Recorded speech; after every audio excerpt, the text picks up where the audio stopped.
G'day guys. Well, yesterday I received a lovely little letter in the post. There it is. A FedEx bill. And it got me a little bit annoyed. But it also got me thinking, because this is kind of yet another side effect of Brexit. The great Brexit issue that we have in England.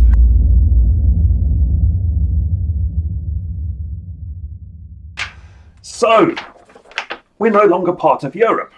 And let's consider what this means to the aeromodelling hobby as a whole. So, in the UK, we have, I don't know, I'm guessing maybe 30,000 odd aeromodelers.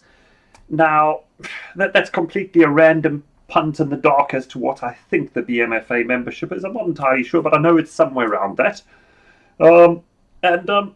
The reality is, there's probably only 4 or 5 shops within the UK that are worth buying from, that will have the stock, that can do kind of what they provide the goods that we need.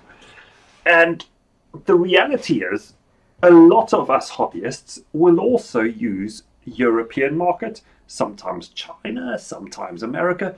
We buy internationally because, quite simply from a business point of view, the industry is not big enough to support you need the global market, is what I'm getting to, in order to make this work. And if we took a company like HOBBYKING, they set up a branch in the Netherlands, if I'm correct, to service the whole of Europe, which includes England. Motion RC, same story. They have a place just outside of Holland somewhere. Well, Holland's the country, so outside of Amsterdam, I guess. Who knows? I don't know. I don't know our Holland geography. But they've got a warehouse there, and they ship throughout Europe. And the problem is that England is no longer part of Europe. And what this means is we are governed by customs rules coming in and out of Europe. And that changes the whole dynamic. So, to put this into perspective, in the past I have normally avoided buying anything from America. And the reason I have avoided that is because I can guarantee 100% you buy it from America, there's a customs charge. Every time. China, 50-50. Some stuff comes through with no customs, some stuff does. So you kind of take a punt and a bit of a gamble on it. But Europe was always a safe bet. You could buy something from Motion RC, it would arrive 2 days later, because, first off, let's be honest, they are about 200 miles away across the channel. They are not exactly far. So you could get this thing, you ordered it on a Friday, you had it on a Monday, it was delivered, no customs, no problem. Fantastic. Well, that's not the case anymore. So, going back into mid-Jan, I bought myself a Freewing Venom. Now, this is a fantastic model. I've done some reviews of it. You've probably seen it flying if you follow the channel. It's great. Now, I bought that from the EU warehouse, and the EU warehouse for Motion RC had that. Let me just get the price up here. For €435, which, that equates to roughly 380 odd pounds. Now, it's a fair old whack, but, it was within the range that I was prepared to pay. Now, interestingly enough, if we look at the same product from the USA warehouse, it's for sale for $459. Now, there's a little bit of a difference here. €435 versus $459. Oh, one's cheaper, one's not. Well, we've got to get this to one currency so we can understand what we're dealing with. And in this case, if we take today's conversion rates, the American version would cost me £334, and the EU version would cost me £381.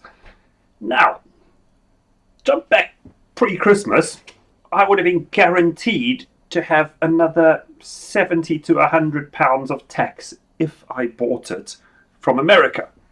So yes, the European version was a little bit more expensive, but the price differential was not really an issue because I didn't pay tax. Well, this lovely piece of paper. I've been hit with £94 in charges for buying it from the Netherlands. Now, that's a hell of a lot more. So let's do some basic looking. So I've paid more money because I bought it from the European warehouse, and then I've still been hit with this. So where does that leave us?